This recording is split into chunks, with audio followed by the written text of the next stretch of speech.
շաթեքի ծավալային խմբային առումով Արևելյան Հայաստանի իրականության մեջ իրենք հայտնվել են ռուս-թուրքական պատերազմներից հետո, մասնավորապես 1828-29 թվականի պատերազմից հետո եւ այդտեղ չեն եկել կրոնական միայն պատկանելիության հիմքով, եկել են զուտ խուսափելու համար հետագա հալածանքներից եւ այստեղ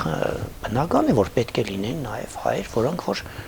դավանեին կաթոլիկություն կամ ասենք բողոքականություն։ Հայ կաթողիկե եկեղեցու ավագ երեց առաջնորդական փոխանորդ հայր Ներսես Վարդապետ Գալստյանի խոսքով կաթոլիկության հետևորդների ընդհանուր թիվը կարող է հասնել 200-ից 250 հազարի, սակայն մասնագետների կարծիքները տարբերվում են։